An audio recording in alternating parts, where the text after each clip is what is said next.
ଅପାଥର ଆରମ୍ଭ କରନ୍ତୁ।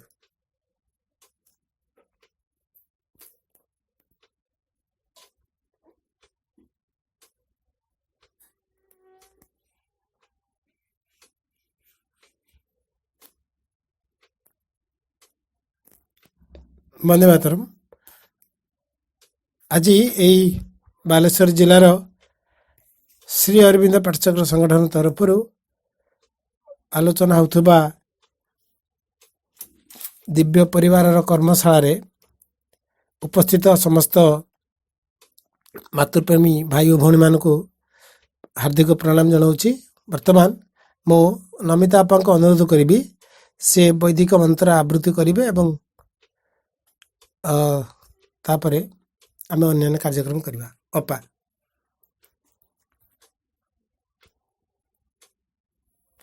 ଶ୍ରୀମତ୍ ଶ୍ରୀ ଅରବିନ୍ଦ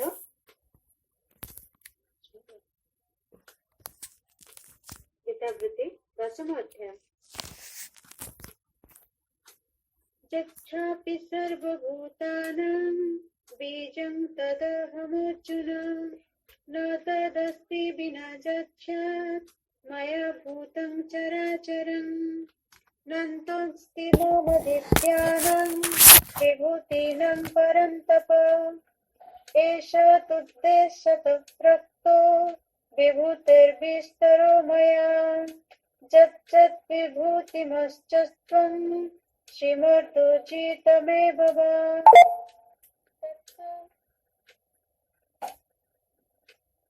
তত্তদেবাবগচ্ছত্বং মম তেজং সসম্ভবମ୍।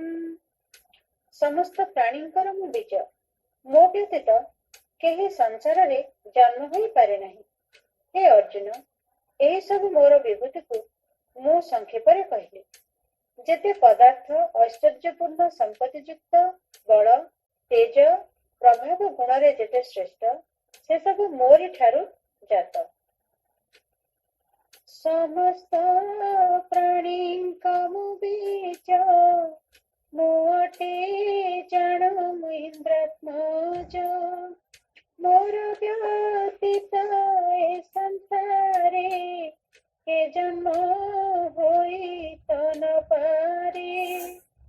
ହେ ପରନ୍ତପ ଶୁଣ ତୁହି, ହେ ମୋର ବିଭୂତି ଅଟଇ। ମାତ୍ର ସଂକ୍ଷେପେ ତାହା ମୋହି କହିଲି ତୋ ଆଗେ ବୁଝାଇ। ଐଶ୍ୱର୍ଯ୍ୟପୂର୍ଣ୍ଣ ଯେ ପଦାର୍ଥ ସମ୍ପତ୍ତି ଯୁକ୍ତ ଯେତେ ପାର୍ଥ ବଳ ତେଜ ପ୍ରଭାବ ଗୁଣ ମଧ୍ୟରେ ଶ୍ରେଷ୍ଠ ଯେତେ ଜାଣ।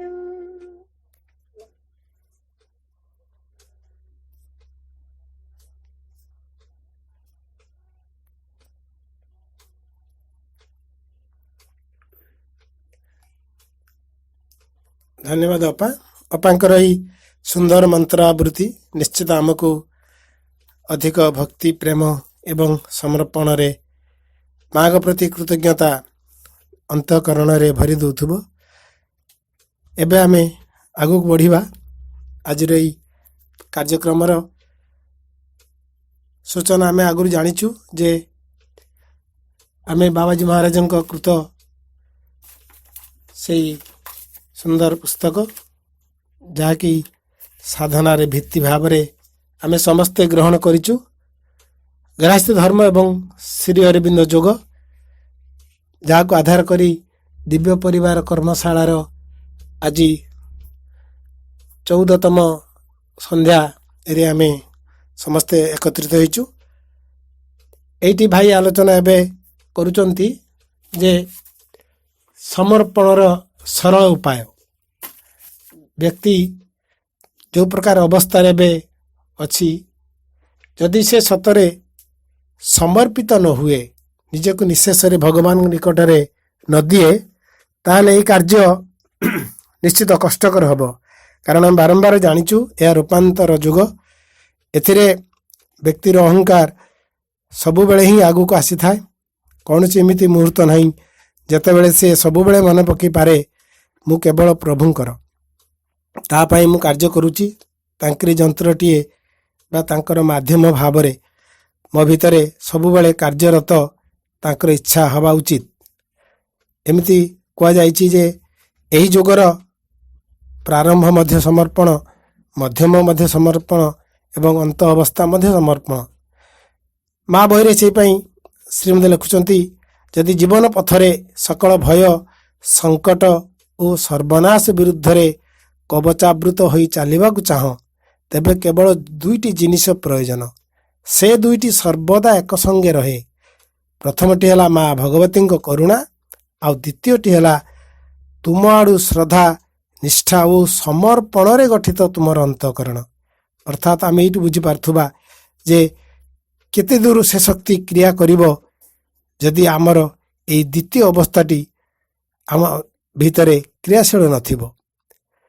ତେଣୁ ସବୁବେଳେ ନିଜ ଆଡ଼ୁ ତାଙ୍କ ଆଡ଼କୁ ଉନ୍ମୁଖ ହୋଇଯିବା, ଖୋଲା ହୋଇଯିବା, ସମର୍ପିତ ହୋଇଯିବା, ନିଃଶେଷରେ ଦେଇଦେବା, ଏହାଠାରୁ ବଳି ଆଉ ସମର୍ପଣ କ'ଣ ହୋଇପାରେ? ଏହା ହିଁ ତାଙ୍କର କାର୍ଯ୍ୟର ଭିତ୍ତି ସ୍ଥାପନ କରିବ। ଆମକୁ ମାଧ୍ୟମ କରି ତାଙ୍କର ଦିବ୍ୟ ଯୁଗ ଗଢ଼ି ଉଠିବ। ଆମେମାନେ ସମସ୍ତେ ଦେଖୁଥିବା ଏବେ ସାରା ପୃଥିବୀର ଅବସ୍ଥା। ସମସ୍ତେ ଆମେ ପରସ୍ପରକୁ ଦୋଷ ଦେଇ ଚାଲିଛୁ ବା ଅନ୍ୟ କାହାକୁ ଦାୟୀ କରି ଚାଲିଛୁ, କିନ୍ତୁ କେବେ ଭାବିଛୁ କି ନିଜେ ଆମେ ଯେତିକି ପର୍ଯ୍ୟନ୍ତ ସଚେତନ ହେଇନୁ, ଜାଗ୍ରତ ହେଇନୁ ଏବଂ ନିଜର ଅଧିକାର, ନିଜର କର୍ତ୍ତବ୍ୟ ଉପରେ ଆମେ ନିଜର ସାମର୍ଥ୍ୟକୁ ପ୍ରୟୋଗ କରୁନୁ, କେବେ ବି ଏ ଯୁଗ ବା କେବେ ବି ଏ ସମୟ ଆମକୁ ଉପଯୁକ୍ତ ମୂଲ୍ୟ ଦେଇପାରିବନି। ଆମେ କେବଳ ସ୍ୱପ୍ନରେ ହିଁ ଭାବୁଥିବା ବୋଧହୁଏ ସତ୍ୟ ଯୁଗ ଆସିଯିବ, ଆଉ ଅତିମାନ ଯୁଗ ଆସିଯିବ, ଆମେ ସମସ୍ତେ ଆନନ୍ଦ ରହିବା, ଆଉ ଆମର ଯାହା ଯାହା ଆବଶ୍ୟକ ଭଗବାନ ପୂରଣ କରିବେ। ଏହା କେବଳ ଦୁଃସ୍ୱପ୍ନ ହିଁ ରହିଥିବ ଯେତେ ଯାଏଁ ଆମର ଏଇ ପ୍ରଭୁଙ୍କର ନିୟମଟି ମାନୁନଥିବା। ସେପାଇଁ ମଧ୍ୟ ଆଉ ଜାଗେ 6ଠ ଅଧ୍ୟାୟରେ ପୁଣି ସେ କହୁଛନ୍ତି, ଯଦି ତୁମେ ଏହି ରୂପାନ୍ତର କାମନା କର, ତେବେ ମା ଓ ମାଙ୍କର ଶକ୍ତି ସକଳର ହାତରେ ଅକୁଣ୍ଠିତ ଭାବରେ ଅବାଧରେ ନିଜକୁ ସମର୍ପଣ କର। ତୁମ ଭିତରେ ନିର୍ବିଘ୍ନରେ ତାଙ୍କୁ କାର୍ଯ୍ୟ କରିବାକୁ ଦିଅ। ଏହି 3ଟି ଜିନିଷ ତୁମ ସକାଶେ ପ୍ରୟୋଜନ। ଏସକାଶେ 3ଟି ଜିନିଷ ପ୍ରୟୋଜନ ମା କହୁଛନ୍ତି, ମାନେ ପ୍ରଭୁ କହୁଛନ୍ତି। କ'ଣ ହେଇପାରେ ନା ଚେତନା, ନମନୀୟତା ଏବଂ ନିଃଶେଷରେ ସମର୍ପଣ। ଏଠି ବି ସେଇ ସମର୍ପଣ ଉପରେ ଗୁରୁତ୍ୱ ଦିଆହେଉଛି। ଯଦି ମା ଭଗବତୀଙ୍କ ହାତରେ ଆମେ ନିଜକୁ ନିଃଶେଷରେ ନ ଦେଇଦେବା, ତେବେ ପ୍ରକୃତି ସ୍ୱରୂପିଣୀ ମା କିପରି ବା ଆମ ପ୍ରକୃତିକୁ ରୂପାନ୍ତର କରିପାରିବେ? ଭାଇ ଭଉଣୀମାନେ, ଆମେ ସମସ୍ତେ ପ୍ରାୟ ଅଣାଧିକେ ସଚେତନ ଏବଂ ଜାଗ୍ରତ ମଣିଷ। ତଥାପି କେଉଁଠି କେମିତି ଆମ ଭିତରେ ଅଜ୍ଞତାର ବଶତଃ ବା କେତେବେଳେ ମଧ୍ୟ ଜ୍ଞାନବଶତଃ ଭୁଲ ଗୁଡ଼ିକ ହେଇଯାଏ। ଆମେ ତାକୁ ରୋକି ପାରୁନା, ସମର୍ଥ ହେଇପାରୁନା। ସଚେତନ ଥାଇ ଥାଇ ମଧ୍ୟ ବେଳେବେଳେ ପାଦ ଖସିଯାଏ, ପାଟି ଖସିଯାଏ, ହାତ ଉଠିଯାଏ, କ'ଣ ନାହିଁ କ'ଣ ପରିସ୍ଥିତି ପରିବେଶ ସୃଷ୍ଟି ହେଇଯାଏ। ଆଶା କରିବା ଏଇସବୁ କିପରି ନ ହେବ ଏବଂ ମହାରାଜ ଜୀ ଆମକୁ ଏହି ବିଷୟରେ କିପରି ବା ଅଧିକ ସଚେତନ କରିବାକୁ ପରାମର୍ଶ ଦେଇଛନ୍ତି ତାଙ୍କର ଏହି ପୁସ୍ତକ ଆଲୋଚନା ମାଧ୍ୟମରେ। ଏକଦମ ସରଳ ଭାବରେ କିପରି କାର୍ଯ୍ୟ କରିପାରିବା, ଭାଇ ଆମକୁ ସୁନ୍ଦର ଭାବରେ ଏ ବିଷୟରେ ବୁଝେଇବେ ଏବଂ ଆମ ସହିତ ମଧ୍ୟ ଉପସ୍ଥିତ ରହିବେ ଭାଗୀ ଭାଇ। ସେ କଥା ଦେଇଛନ୍ତି ଏବଂ ପ୍ରଶ୍ନ ଉତ୍ତର ଛଳରେ ମଧ୍ୟ ତାଙ୍କ ପାଇଁ ସୁନ୍ଦର ପ୍ରଶ୍ନ ଅଛି, ସେ ଉତ୍ତର ଦେବେ। ଆଉ ଏବେ ଭାଇଙ୍କୁ ଅନୁରୋଧ କରିବି, ସମର୍ପଣର ସରଳ ଉପାୟ ସେ ଯେତେ ବାଟ ନେଇଥିଲେ ତାପରେ ଆରମ୍ଭ କରିବେ ଏବଂ ଏହି ସେସନଟି ସରିବା ପରେ ପୁଣି ଦ୍ୱିତୀୟ ସେସନ ପରେ ଏହି କାର୍ଯ୍ୟକ୍ରମ ଜାରି ରହିବ। ଭାଇ ଲକ୍ଷ୍ମଣ ଭାଇ ବସ୍ତାରେ।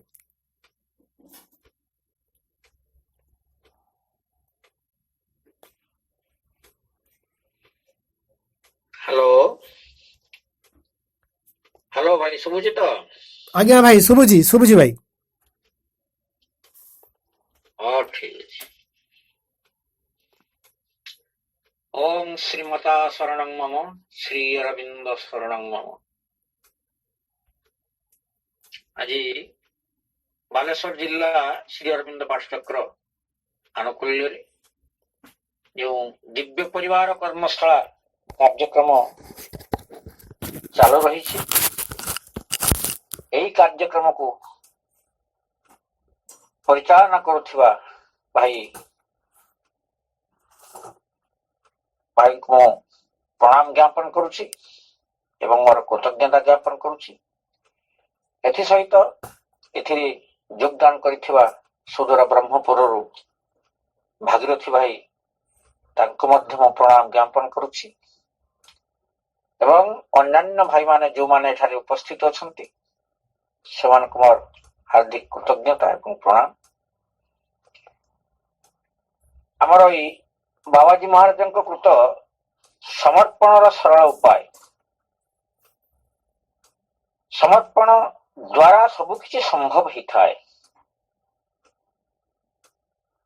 ଶ୍ରୀ ଚୈତନ୍ୟଙ୍କର ନବଦାନ ଭକ୍ତିରେ 9ଟି ଭକ୍ତି ଭିତରେ ସମର୍ପଣ ମଧ୍ୟ ଗୋଟିଏ ଅଙ୍ଗ ବୋଲି ସେ ସୂଚନା ଦେଇଛନ୍ତି।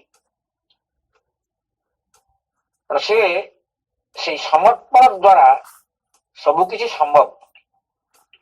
ମା ପୁସ୍ତକରେ ଶ୍ରୀ ଅରବିନ୍ଦ ଲେଖିଲେ, ଯୋଉଟା କି ବର୍ତ୍ତମାନ ଭାଇ କହିଲେ, ଯେ to walk through life armour against all fear, peril and disaster, only two things are needed, two that go always together, and the grace of the Divine Mother on your side in an inner state made up of faith, sincerity and surrender. ଯଦି ଜୀବନ ପଥରେ ସକଳ ଭୟ, ସଙ୍କଟ ଏବଂ ସର୍ବନାଶ ବିରୁଦ୍ଧରେ କବଚାବୃତ ହୋଇ ଚାଲିବାକୁ ଚାହଁ, ତେବେ ଦୁଇଟି ଜିନିଷ ପ୍ରୟୋଜନ। ସେ ଦୁଇଟି ସର୍ବଦା ଏକ ସଙ୍ଗେ ରହେ। ଗୋଟିଏ ହେଲା ମା ଭଗବତୀଙ୍କର କରୁଣା, ଆଉ ଅନ୍ୟଟି ହେଲା ତୁମ ଆଡୁ ଶ୍ରଦ୍ଧା, ନିଷ୍ଠା, ସମର୍ପଣରେ ଗଠିତ ତୁମର ଅନ୍ତଃକରଣ। ଭଗବାନଙ୍କର କରୁଣା ଅନବରତ ପୃଥିବୀ ପୃଷ୍ଠରେ ସରି ଚାଲିଛି। ସବୁ କ୍ଷେତ୍ରରେ ତାଙ୍କର କରୁଣା ବିନା ଏ ପୃଥିବୀ ତିଷ୍ଠି ନଥାନ୍ତା। ତେଣୁ ସେଇ କରୁଣାକୁ ଧାରଣ କରିବା ପାଇଁ ଆମେ କେତେ ଦୂର ସମର୍ଥ, ସେଥିପାଇଁ ଆମର ଶ୍ରଦ୍ଧା, ନିଷ୍ଠା ଏବଂ ସମର୍ପଣ ଭାବ କିଭଳି ଭାବରେ ଦୃଢ ହେବା ଦରକାର ସେ ସମ୍ପର୍କରେ ବାବାଜୀ ମହାରାଜ କହୁଛନ୍ତି।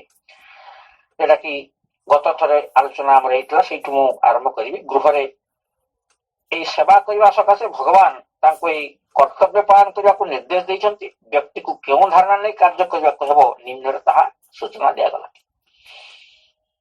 ଶ୍ରୀମା ଶ୍ରୀ ଅରବିନ୍ଦଙ୍କର ଫଟୋ ଘରେ ରଖି ତାଙ୍କୁ ହିଁ ଘରର ମାଲିକ ଏବଂ ଇଷ୍ଟ ଦେବ ରୂପେ ମାନି ନେବ, ଏକଥା ସେ କହୁଛନ୍ତି।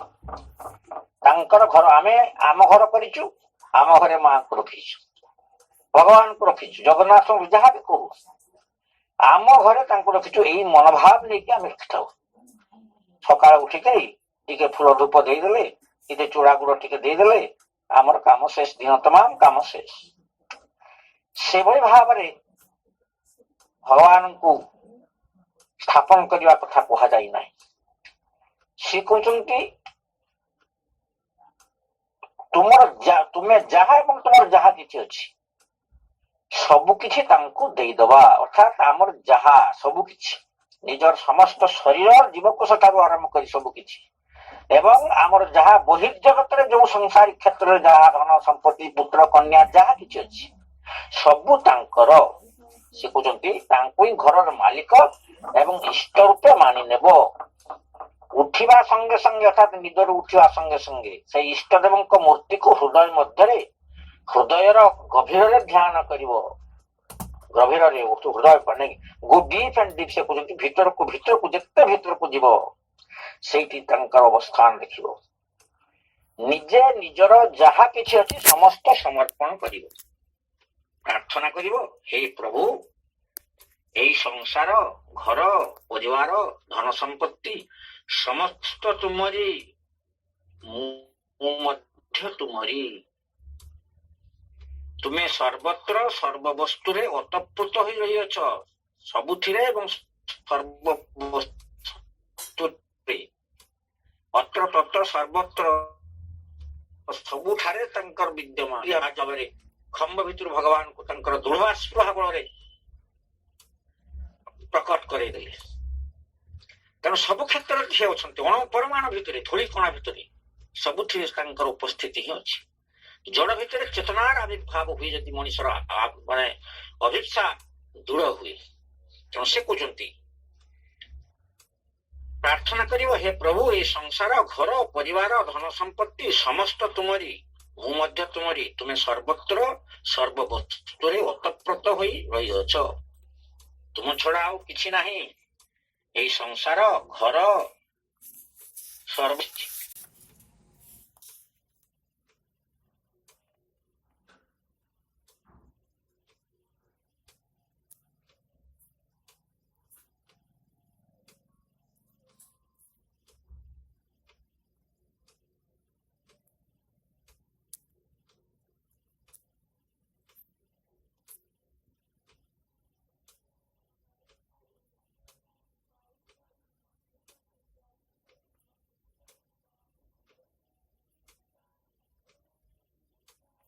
There are 9 participants in the conference.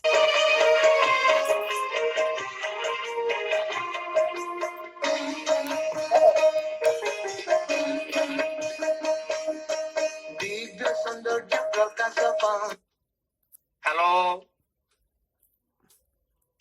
हाँ हेलो हाँ भाई भाई भाई भाई कुहतु भाई कुहतु केमती कोन हला जे हाँ टे कटिगला आउ सब कुहतु भाई कुहतु हाँ तेणु प्रभु एई संसार घर परिवार एई संसार घर सर्वावस्था तुमरी किंतु आम मैंने निज अज्ञानता बसत तुमको भूली तुम द्वारा निजुक्त होता सेवा को भूली सबु किछि को निजर बोली मान नेछु जो घरे आम मानकर ममता जहाँ को मोर बा आंभर बोली कहू ता 50 वर्ष पर अन्नर थिला से कहउजंती हाँ हाँ प्रभु कहउजंती मु आडंबर आयोजन चाहे नहीं मु वस्तुर उपहार भी चाहे नहीं मु चाहे अंतर श्रद्धा तुमर श्रद्धा ही मोर सामर्थ्यर अन्य नाम से कहते मते गर्व अहंकार विषय विष प्राय लगे आम मान भीतर जो गर्व अहंकार कामना वासना द्वारा आम भूली जाऊँ अर्थात आम भितर जो भगवान अच्छा चैत्य सत्ता जो बहु गभीर अच्छा गोटे यही गर्व अहंकार गोटे प्रलेप पड़ जाऊे फल उन्मीलन हो पार कि आम सहित युक्त हो पार से कहते मत सरलता मधुरता निस्वार्थपरता भल लगे हिंसा क्रोध ईर्षा घृणा कपट छलना लोभ दुर्नीति ये सब रहिले मु कार्य करि पारे नाही मोर कृपा एपरि क्षेत्र रे किछि कार्य करि पारे नाही तेणु तांकर कृपा को धारण करिया पई हेले हमको श्रद्धा निष्ठा एवं समर्पण आवश्यकता अछि मु तुमनकर बाहर से कहते मु तुमनकर बाहर भी रही आ भीतर भी अच्छी अर्थात एक समय रे वो एकाधर में बाहर एवं भीतर रही बाहर भी रही भीतर रही एक समय सब समय रे मु बाहर भी अच्छी भीतर भी अच्छी एका समय भीतर या किपरि समय बोली मन प्रश्न आसवा भी स्वाभाविक तेणु अतीत जड़े शिष्यंकर एपरी प्रश्नर उत्तर दे गुरु कही कूह भितर बाल्टी थे कूह भितर पानी अच्छी धरा सेपरी बाल्टी भितर मध्य पानी अच्छी अर्थात कूह अर्थात जल भी अच्छी मु बाहर थे बाहर आगे मिलबे नहीं अर्थात मंदिर मस्जिद गिरजा इत्यादि आम पाइपर नहीं कौटी ना आग मिलबे भितर मिलबे तेणु भितर को मंदिर को शुद्ध रखा से कहते भितर मिले बाहर मिले मत तेणु बाहर आग खोज ना भितर खोज तुम चाष कौन खोज ना निजर कर्म मध्यम खोजा से कहते तुम चाष मध्यम चाकरी व्यापार वाणिज्य घर परिवार सुख दुख सुविधा असुविधा सबू भितर मत खोज अर्थात मो तुम भितर अच्छी मत खोज अर्थात मो सहित युक्त हुआ मो सहित युक्त है जो कर्म हम सी हम भगवत कर्म अर्थात तारी भितर भक्ति एवं ज्ञान मिश्रित अर्थात भगवान को खोजिले भगवान सहित भक्ति एवं ज्ञान ही थाए तेणु ज्ञान एवं भक्ति को मिश्रित जो कर्म करा जाए सी हूँ भगवत कर्म तेणु भगवान आमको जन्म देते केवल तांकरी कर्म करने सी जो कर्म खुशी उठे से कर्म करवा ही आम आवश्यकता अच्छी regard your life has given you only for the divine work and to help in the divine manifestation desire nothing ସେ କହୁଛନ୍ତି ମନେ ରଖ ଭାଗବତ କର୍ମ ଏବଂ ଭାଗବତ ଅଭିଭକ୍ତିର ସାହାଯ୍ୟ ନିମିତ୍ତ ତୁମକୁ ତୁମର ଜୀବନ ଦିଆଯାଇଛି, ଆଉ କିଛି ବି ଆକାଂକ୍ଷା କର ନାହିଁ। ତେଣୁ ସେ ଭାଗବତ କର୍ମ ଆଉ ଭାଗବତ ଅଭିଭକ୍ତି କାହା ମାଧ୍ୟମରେ ବା ଆମର କର୍ମ ମାଧ୍ୟମରେ ହବ। ସେ କି କର୍ମ ନା ଚାଷ। ଆମମାନଙ୍କ କ୍ଷେତ୍ରରେ ଆମେ ଚାଷ କରୁଛୁ, ଚାକିରି କରୁଛୁ, ବେପାର ବାଣିଜ୍ୟ କରୁଛୁ, ଘର ପରିବାର ସୁଖ ଦୁଃଖ ସୁବିଧା ଅସୁବିଧା ସବୁଟି ଭିତରେ ହିଁ ମତେ ଖୋଜ, ମତେ ମନେ ପକା, ରିମେମ୍ବର ଆଣ୍ଡ ଅଫର, ସଦା ସର୍ବଦା ମତେ ଖୋଜିବା ପାଇଁ ଘର ଦ୍ୱାର ସମାଜ ସଂସାର ଛାଡିବା କଥା ମୁଁ କହୁନାହିଁ। ଶରୀରକୁ ଏତେ କଷ୍ଟ ବି ଦିଅ ନାହିଁ। ଆମେ ସବୁ ବାର ବ୍ରତ ଇତ୍ୟାଦି କରିକି କୁଚ୍ଛ ସାଧନା ସବୁ କରୁ ଭଗବାନଙ୍କ ପ୍ରାପ୍ତି ପାଇଁ। ମଣି ଋଷି ମାନେ ବହୁ ତପସ୍ୟା କରିକିରି ଉପବାସ ରହିକିରି ପଞ୍ଚାଗ୍ନି ତପସ୍ୟା କରାଯାଇଛି, ଜଳ ଭିତରେ ଶୀତ ଦିନରେ ଜଳ ଭିତରେ ରହିକିରି ତପସ୍ୟା କରିଛନ୍ତି। ଏମିତି ବହୁ ଉଚ୍ଚ ସାଧନା କରାଯାଇଛି। ଏହା ଦ୍ୱାରା ଶରୀରକୁ ପୀଡ଼ା ପ୍ରଦାନ କରାଯାଇଛି। ସେ କଥା ବି କୁହାଯାଇ ନାହିଁ। ଶ୍ରୀ ଅରବିନ୍ଦ ବା ମା କହୁଛନ୍ତି ଶରୀରକୁ ସୁସ୍ଥ ସବଳ ରଖିବା, ଶରୀରକୁ କଷ୍ଟ ଦେବାର କିଛି ବି ଆବଶ୍ୟକତା ନାହିଁ। ଅନ୍ୟମାନଙ୍କ ପ୍ରତି ସ୍ନେହ ଶ୍ରଦ୍ଧା ସହାନୁଭୂତି ଦୟା କ୍ଷମା ଆତ୍ମୀୟତା ଆନ୍ତରିକତା ରଖ, ମୁଁ ସେଥିରେ ସହଜରେ ମିଳିବି। ଭଗବାନ ଆମ ସହଜରେ ଦେଖାଦେବେ, କାହା ୟାରି ଭିତରେ ଦେଖାଦେବେ। ଅର୍ଥାତ୍ ଅନ୍ୟ ପ୍ରତି ଶ୍ରଦ୍ଧା ସହାନୁଭୂତି ଦୟା କ୍ଷମା ଆତ୍ମୀୟତା ଓ ଆନ୍ତରିକତା। ତେଣୁ ବାବାଜୀ ମହାରାଜ କହୁଛନ୍ତି ସେଇ କଥା ଯେ ସେ କହୁଛନ୍ତି ଯେଉଁ ଘରେ ଆମମାନଙ୍କର ମମତା ଯାହାକୁ ମୋର ବା ଆମ୍ଭର ବୋଲି କହୁ, ତାହା 50 ବର୍ଷ ପୂର୍ବେ ଅନ୍ୟର ଥିଲା, ପୂର୍ବରୁ ଅନ୍ୟର ଥିଲା, ଭବିଷ୍ୟତରେ ବି ଅନ୍ୟର ରହିବ। ଅତଏବ ଯଥାର୍ଥରେ ଏହା କାହାର ନୁହେଁ, ନିଜର ବୋଲି କହିବା କେବଳ ଅଜ୍ଞାନତା। ତେଣୁ ମୋର କହିବା ବ୍ୟକ୍ତି ମୃତ୍ୟୁ ପରେ ଅନ୍ୟ ସ୍ଥାନରେ ଜନ୍ମ ହୋଇ ପୁନର୍ଜନ୍ମରେ ନିଜେ ତିଆରି କରିଥିବା ଘରକୁ ଆସିବେ, କାରଣ ନିଜର ପୁତ୍ର ନିଜର ସ୍ତ୍ରୀ ସେ ଘରେ ସବୁ ପ୍ରବେଶ କରିବାକୁ ଦିଅନ୍ତି ନାହିଁ। କେହି ବୁଝିପାରନ୍ତି ନାହିଁ। ଜଣେ ଗୋଟେ ପରିବାର ଜଣେ ଚାଲିଗଲେ, ସିଏ ଯେ ଆଉ କୋଉଠି ଜନ୍ମ ନେଲେ ଏବଂ ପରେ କେମିତି କୋଉ ପରିପ୍ରେକ୍ଷୀରେ ସିଏ ଆସୁଛନ୍ତି ତାକୁ ଏ ସମାଜରେ ଏ ପରିବାର ଲୋକ ଚିହ୍ନି ପାରିଲେ ନାହିଁ। ତେଣୁ ସିଏ ସେଇ ବ୍ୟକ୍ତି ତାଙ୍କରି ପୂର୍ବଜନ୍ମରେ ତାଙ୍କ ସମ୍ପର୍କ ଥିଲା, ଏକଥା ଆମେ ବୁଝିପାରିଲେ ନାହିଁ। ତେଣୁ ସେ ନିଜର ଯେଉଁ ସ୍ତ୍ରୀକୁ ପ୍ରାଣ ଠାରୁ ଅଧିକ ସ୍ନେହ କରୁଥିଲା, ଯାହାର ମୋହବନ୍ଧନରେ ପଡି ନିଜର ଶାଶ୍ୱତ ସାଥୀ ଭଗବାନଙ୍କୁ ନିଜର ଚେତନାକୁ ନିର୍ବାସିତ କରି ଦେଇଥାଏ, ସେଇ ପ୍ରାଣ ବଳ ବି ତାକୁ ମୁଠିଏ ଖାଇବାକୁ ବି ଦିଏ ନାହିଁ। ମଜୁରୀ କରି ଖାଇବାକୁ ଶିକ୍ଷା ଦିଏ। ନିଜେ ଅନ୍ୟାୟ ଅଧର୍ମରେ ମିଥ୍ୟା କହି ଅନ୍ୟ ଗଳା କାଟି ପଇସା ରୋଜଗାର କରି ଯେଉଁ ପୁଅକୁ ପଢାଇ ଶିକ୍ଷା ଦେଇଥାଏ, ନିଜେ ଲେଖାଇ ମଣିଷ କରିଥାଏ, ଯାହାର ସୁଖ ଦୁଃଖରେ ନିଜର ପ୍ରାଣକୁ ବଳି ଦେଇଥାଏ, ସେଇ ପୁତ୍ର ମକଦ୍ଦମାରେ ଅତୀତର ପିତାଙ୍କୁ ଜେଲ ବି ଦିଏ। ତେଣୁ ଆମେ ଭଲ ଭାବରେ ଆମେ ନିରୀକ୍ଷଣ କରିବା ନିଜକୁ ଯେ ଏ ସଂସାରରୁ ଆମେ କିଛି ବି ନେଇଯିବା ନାହିଁ। ଆସିଛୁ ଏକା, ଯିବୁ ହିଁ ଏକା। ଆମକୁ କେହି ସମ୍ଭାଷଣ କରିବେ ନାହିଁ। କେବଳ ଆମ ଭିତରେ ଥିବା ଭଗବତ ଶକ୍ତି ଭଗବତ ଚେତନା ଯେତେ ପର୍ଯ୍ୟନ୍ତ ଆମେ ଏଇ ଜୀବନରେ ସାଧନାରେ ଅଗ୍ରଗତି କରିଥିବା ସେଇଟି ଆମ ସହିତ ଯିବ ଏବଂ ପରଜନ୍ମରେ ସେଇଠୁ ହିଁ ସେ ସାଧନା ଆରମ୍ଭ ହବ। କେବଳ ଭଗବାନ ସାଥୀ ତୁମ ସହିତ ରହିଛନ୍ତି। ସତ୍ୟ ଛଡା ଆଉ ଅନ୍ୟ କିଛି ନାହିଁ। ସତ୍ୟ ହିଁ ଭଗବାନ, ସେ ହିଁ ଆମ ସହିତ ଥିବେ। ତେଣୁ ମନବୋଧ ଚୌତିସା କହୁଛି, ଗଲେଣି ତ ସଙ୍ଗତୁ ଯେତେକ ଜନ, ଗଣ୍ଠିରେ ବାନ୍ଧି ନେଲେ କେତେ ଧନ ଯେ, ଗୁରୁ ଗୋବିନ୍ଦ ନାମ ତୁଣ୍ଡେ ନ ଧରୁ, ଗାଢେ ମଜ୍ଜିର ନିତ୍ୟ ଧନ ଅର୍ଚିଲୁ। ତେଣୁ ଯାହାର ସୁଖ ଦୁଃଖରେ ନିଜ ପ୍ରାଣକୁ ବଳି ଦେଉଥାଏ, ସେଇ ପୁତ୍ର ମକଦ୍ଦମାରେ ଅତୀତରେ ପିତାଙ୍କୁ ଜେଲ ବି ଦିଏ। ନିଜେ କମେଇ ରଖିଥିବା ସମ୍ପତ୍ତିର ଗୋଟିଏ ପଇସା ଭିକ୍ଷା ରୂପେ ପାଇବା ଅଧିକାରୀ ସେ ହୋଇପାରେ ନାହିଁ।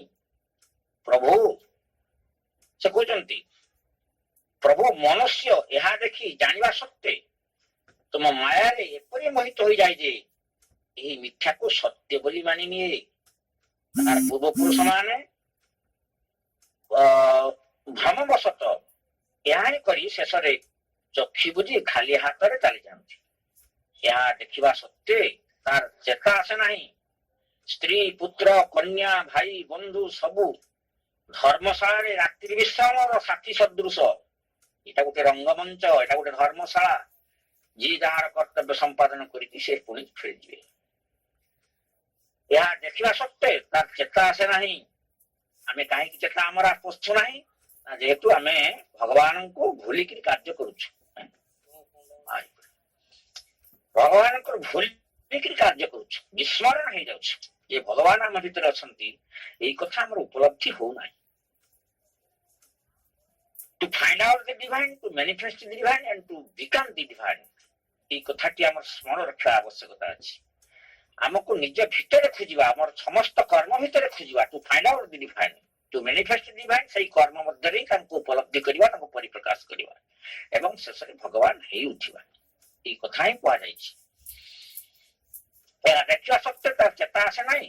ସ୍ତ୍ରୀ, ପୁତ୍ର, କନ୍ୟା, ଭାଇ, ବନ୍ଧୁ ସବୁ ଧର୍ମଶାଳାରେ ରାତ୍ରି ବିଶ୍ରାମର ସାଥୀ ସଦୃଶ। ଆଜି ଏଇ ପରିବାର ତ କାଲି ଅନ୍ୟ ଗ୍ରାମ, ଅନ୍ୟ ଦେଶ, ଅନ୍ୟ ପରିବାରରେ ଅନ୍ୟ ଲୋକର ପିତାମାତା ହୁଅନ୍ତି। ସେଇଠାରେ ଯେଉଁଠାରେ ମନୁଷ୍ୟ ଜନ୍ମ ନିଏ ସେ ସବୁ ନିଜର ବୋଲି ମାନିନିଏ, କିନ୍ତୁ ମୃତ୍ୟୁ ପରେ ସମସ୍ତେ ପର ହୁଅନ୍ତି। ଏହା ଆଖି ଆଗରେ ଘଟୁଥିବା ସତ୍ୟ ମଣିଷର ଭ୍ରମ ଦୂର ହୁଏ ନାହିଁ। ଆମେ ସେଇ ମାୟା ବନ୍ଧନରେ ଏପରି ଜଡ଼ିତ, ସେଥିରୁ ସେ କହୁଛନ୍ତି ତାକୁ ରିଜେକ୍ସନ କରିବା କଥା କୁହାଯାଉଛି। ସାଧନା କିପରି ହବ ନା, ସେ କୁହାହଉଛି ଯେ ଅଭିପ୍ସା, ପ୍ରତ୍ୟାଖ୍ୟାନ ଏବଂ ସମର୍ପଣ। ଅଭିପ୍ସା ହେବା ସଦାଜାଗ୍ରତ, ସେ କେତେବେଳେ ବିରତ ହବ ନାହିଁ। ଯୋଉ ମହାନ ଏବଂ ଦୃଢ କାର୍ଯ୍ୟ ଆମ ସାଧନାର ଲକ୍ଷ୍ୟ, ତାହା ଦୁଇଟି ଶକ୍ତି ସଂଯୋଗରେ ସମ୍ପନ୍ନ ହୋଇପାରେ। ଗୋଟିଏ ହେଲା ନିମ୍ନରୁ ଆଭାନ୍ତର ଯେଉଁ ସ୍ଥିର ଅପ୍ରତିହତ ଆସ୍ପୃହା ଏବଂ ଅନ୍ୟଟି ଉପରୁ ଉତ୍ତର ଦିଏ ଯେଉଁ ପରମ ଭାଗବତ କରୁଣା। ତେଣୁ ସେ ଅଭିପ୍ସା ହେବା ଉଚିତ ସଦାଜାଗ୍ରତ, ଅବିରାମ, ଅବିଚ୍ଛିନ୍ନ। ଏହା ସକାଶେ ପ୍ରୟୋଜନ ହେଲା ମନର ଦୃଢ ସଂକଳ୍ପ, ହୃଦୟର ଅନ୍ୱେଷଣ, ଆଉ ପ୍ରାଣ ସତ୍ତାର ସମ୍ମତି, ଆଉ ଦୈହିକ ଚେତନା ପ୍ରକୃତିର ଉନ୍ମୁକ୍ତ ଅନମନୀୟ କରି କରିବା ନିମିତ୍ତ ସଂକଳ୍ପ। ଏପଟେ ଅଭିପ୍ସା ଚାଲିବ, ସେପଟେ ଏଇସବୁ ପ୍ରତ୍ୟାଖ୍ୟାନ କରିବାକୁ ହବ। ଅଭିପ୍ସାଟା କିଭଳି ଭାବରେ ଭଗବାନଙ୍କୁ ନିଜ ଭିତରେ ପ୍ରକାଶ କରିବା, ପ୍ରକଟ କରିବା, ତାଙ୍କ ସହିତ ଯୁକ୍ତ ହେଇକି କାର୍ଯ୍ୟ କରିବା। ସଦା ସର୍ବଦା ସେ ଆମ ସହିତ ଉପସ୍ଥିତ ଅଛନ୍ତି, ଏ ଭାବ ଆମ ଭିତରେ ଜାଗ୍ରତ କରିବା ପାଇଁ ଅଭିପ୍ସାର ଆବଶ୍ୟକତା ଅଛି। ଏବଂ ତାକୁ ଅଭିପ୍ସା ସଙ୍ଗେ ସଙ୍ଗେ ପ୍ରତ୍ୟାଖ୍ୟାନର ଏକାନ୍ତ ଜରୁରୀ। এই প্রকার প্রত্যাখ্যান সকল গতিবৃত্তির প্রত্যাখ্যান। প্রত্যাখ্যান କରିବାକୁ ହେବ ମନର ଧାରଣା, ଅଭିମତ, ଅଭିରୁଚି, ଅଭ୍ୟାସ, ପରିକଳ୍ପନା, ଯଦ୍ୱାରା ମନ ନୀରବ ହୁଏ ଏବଂ ଏହି ନୀରବ ମନ ହେଲା ଯଥାର୍ଥ ଜ୍ଞାନର ପ୍ରକାଶର ନିମିତ୍ତ ଗୋଟିଏ ମୁକ୍ତ କ୍ଷେତ୍ର। ଜ୍ଞାନର ପ୍ରକାଶ କହିଲେ ନିଜକୁ ନିଜ ଭିତରେ ଭଗବାନଙ୍କୁ ପ୍ରକାଶ କରିବା। ପ୍ରତ୍ୟାଖ୍ୟାନ କରିବାକୁ ପ୍ରାଣ ପ୍ରକୃତିର ବାସନା, କ୍ଷୁଧା, ଉତ୍ତେଜନା, ଆବେଗ, ସ୍ୱାର୍ଥପରତା, ଅହଙ୍କାର, ଗର୍ବ, କାମ, ଲୋଭ, ଈର୍ଷା, ଅସୂୟା, ସତ୍ୟ ପ୍ରତି ବିରୋଧାଚାର, ଯଦ୍ୱାରା ଅଚଞ୍ଚଳ, ଉଦାର, ସମର୍ଥ, ସମର୍ପିତ ପ୍ରାଣ ପୁରୁଷ ମଧ୍ୟରେ ଊର୍ଦ୍ଧ୍ୱରୁ ଦିବ୍ୟ ଶକ୍ତି ଓ ଆନନ୍ଦ ନିଜକୁ ଢାଳି ଦେଇପାରେ। ତେଣୁ ସେଥିପାଇଁ କୁହାଯାଇଛି ଯୋଉଠାରେ ମନୁଷ୍ୟ ମାନେ ପ୍ରତ୍ୟେକ ଆଖି ଆଗରେ ଘଟୁଥିବା ସତ୍ତ୍ୱେ ମନୁଷ୍ୟର ଭ୍ରମ ଦୂର ହୁଏ, କାରଣ ସିଏ ତା ଭିତରୁ ଏଇ ଜିନିଷକୁ ପ୍ରତ୍ୟାଖ୍ୟାନ କରିପାରୁନାହିଁ। ଯେହେତୁ ସେ ଭଗବାନଙ୍କ ଉପସ୍ଥିତି ପାଇଁ, ଉପସ୍ଥିତିକୁ ଅନୁଭବ କରିବା ପାଇଁ ଅଭିପ୍ସା ଜାରି ରଖି ପାରୁନାହିଁ। ସେ ଅଭିପ୍ସାଟି ସ୍ଥିର ଏବଂ ଅପ୍ରତିହତ ହଉନାହିଁ। ଯେତେବେଳେ ଆମେ କିଛି ଅଧ୍ୟୟନ କରୁଛେ, ଯେତେବେଳେ ଆମେ କିଛି ସତ୍ସଙ୍ଗରେ ବସୁଛେ, ମା ଶ୍ରୀଙ୍କ ସମ୍ମୁଖରେ ବସୁଛେ, କିଛି ଅଧ୍ୟୟନ କରୁଛେ, କିଛି ଶୁଣୁଛେ, ପାଠଚକ୍ରରେ ବସୁଛେ, ସେତେବେଳେ ଆମର ଚେତନା ସେଇଠି ଠିକ ଭାବରେ ଅଛି, କିନ୍ତୁ ସେଇଠୁ ଚାଲିଗଲା ପରେ ସେ ପ୍ରତିହତ ହେଇଯାଉଛି। ସେ ପ୍ରତିହତ ନ ହେବା ପାଇଁ ସେ ଆମକୁ ମାନେ ସୂଚନା ଦେଇଛନ୍ତି ଯେ ସ୍ଥିର ଆଉ ଅପ୍ରତିହତ ଆସ୍ପୃହା ଦ୍ୱାରା ଭଗବାନ ପ୍ରତିଷ୍ଠିତ ହେବେ। ସେଥିପାଇଁ ଆମକୁ ସଦା ଜାଗ୍ରତ ରହିବାକୁ ପଡିବ। ଅର୍ଥାତ୍ ମା କହୁଛନ୍ତି ଇଫ୍ ସମଥିଙ୍ଗ ହ୍ୟାପେଣ୍ଡ ରଙ୍ଗ ରିପିଟ୍ ମାଇ ନେମ୍, ମା ମା ମା ମା ମା ମା ଉଚ୍ଚାରଣ କରିବା ଦ୍ୱାରା ସଦା ସର୍ବଦା ମନେ ମନେ ଭିତରେ ପାଟିରେ ଯେତେବେଳେ ଆବଶ୍ୟକତା ପଡୁଛି, ବଡ ପାଟିରେ ଯେତେବେଳେ ମାନେ ଅନ୍ୟ କିଛି କାର୍ଯ୍ୟ ସମ୍ପାଦନ ହଉଛି, ଭିତରେ ଭିତରେ ମା ନାମ ଜପ କରିବା ଦ୍ୱାରା ତାଙ୍କର ଉପସ୍ଥିତି ଆମ ପାଖରେ ରହିବ। ତାଙ୍କର ଉପସ୍ଥିତି ରହିଲେ ସେ ଠିକ ପଥରେ ଆମକୁ ନେଇଯାଇପାରିବେ। ପୁଣି କହୁଛି ପ୍ରଭୁ କଣ ପ୍ରାର୍ଥନା କରିବ ଆମେ? ସମର୍ପଣ ସରଳ ଉପାୟ କଣ ନା, ପ୍ରଭୁ ଦୟାକର ଏହି ମାୟାମୋହରୁ ଉଦ୍ଧାର କର।